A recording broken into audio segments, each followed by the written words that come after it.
fifth round. The draw has set up a mix of blockbuster and intriguing ties for the weekend of March 7 to 8. Wrexham will host 8-time champions Chelsea, marking their first appearance in the round of 16 in 29 years after victories over Nottingham Forest on penalties and Ipswich 1-0. Premier League heavyweights Manchester City and Newcastle will clash at St James's Park in a high-stakes encounter as City aim for a fourth consecutive FA Cup final.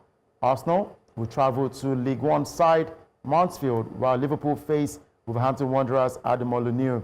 The draw promises excitement with a blend of giant-killing opportunities and top-flight showdowns as clubs target progression towards the FA Cup quarter-finals. Of course, we've got Robert Wheeler, who joins us to give us his interesting analysis on these draws. Now, Robert, Wrexham faces Chelsea in the fifth round for the first time in 29 years. How realistic is it for Wrexham to pull off an upset, and what factors will determine their chances? I mean, the FA Cup is a tournament that is filled with a lot of upsets, but I don't think we've seen any major one apart from the one that happened to Burnley recently. And so, I mean, they're in the Championship now. It's a fantastic story with their Hollywood owners, Ryan Reynolds and Rob McElhenney, bringing them all the way from the National League to the Championship. So they're only one division below. And yeah, there was that shock with Mansfield beating Burnley and Mansfield League One side. And there was, in the previous round, Macclesfield of the National League North beating the holders, Crystal Palace. So yeah, if there's going to be a shock, it's looking likely it could be the Wrexham-Chelsea game. Right. Hopefully an upset will happen in that one. But let's talk about Manchester City, who meet Newcastle at the St James's Park. Now, this is not the first time they are meeting. Their second meeting in a cup game. And for Newcastle United, they've beaten Man City before. And this would be their sixth meeting in all competitions. How do you assess this tie in terms of squad depth, especially for Newcastle United, and mental strength for Manchester City, who have gotten the better of them 4 times already? And remember, this weekend, Manchester City will be up against Newcastle. Yeah, that's right. I guess it's an all-Premier League clash, so anything can happen, really. I guess Man City, they've got the league to focus on. They've got a cup final, so yeah, the EFL Cup final against Arsenal, so and the Champions League as well. So lots of competitions for them. Newcastle in the playoffs for the Champions League, so lots of fixtures. I guess in the FA Cup, both teams will probably make a lot of changes. But yeah, we'll see. I think anything could happen in that clash between 2 Premier League teams. Right, Victor. Let me bring you up on this one now. Since you wear an Arsenal jersey, now Arsenal will travel to League One side Mansfield. Historically, how often do lower league teams like Mansfield cause surprises at this stage, and what makes the FA Cup unique? Of course, we talk about upsets and all of that. But Arsenal, they know what they are chasing this season. Do you think the Mansfield will be the team to stop them?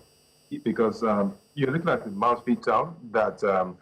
It took them 50 years to get back in the fifth round of this competition, and there's extra motivation for them to keep doing it, given that they are welcoming the Gunners, right there to their stadium. Arsenal have to keep going, anyways, because each competition drives them closer to their goal, and I think at this point in time they cannot afford to lose any more games on any front whatsoever, because winning this game gives extra motivation. It does not cast doubts as you try to proceed either in the Premier League, in the Champions League, wherever you're playing in. So I think they want to go out and get the victory no matter what in every game that they play this season, whether it's in the Papa's Trophy, whatever trophy it is that they're playing for. I think, they want to go on and get the victory regardless of whoever they face.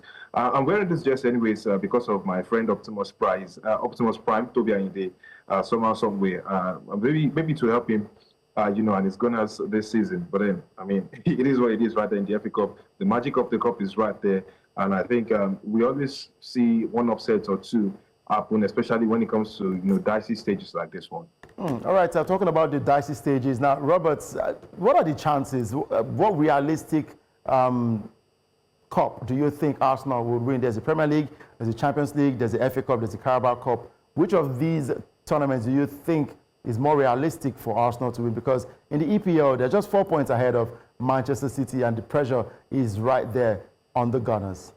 As they want the league, wouldn't they? They've been runners up the last 3 seasons. That's the one. But yeah, Man City are really hot on their heels. And I'm sure there'll be a lot of twists and turns between now and the end of the season in the Premier League. They've got a great chance in the EFL Cup against Man City, and that could, if they win the EFL Cup, then that could springboard them to more trophies, because it'd be psychologically really damaging if they lost to Man City in that cup competition, with Man City so close to them in the Premier League. FA Cup, they've got a great draw against a League One side. That's another opportunity to rest some players and get to the next round.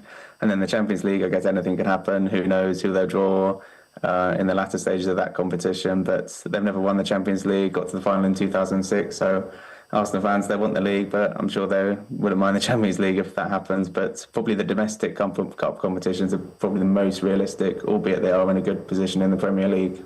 All right, I will look forward to all of these games for Arsenal, and see at the end of the, maybe middle of the month, in May to be precise, which of these tournaments that they'll be lifting, talking about the cup and titles that they'll be lifting.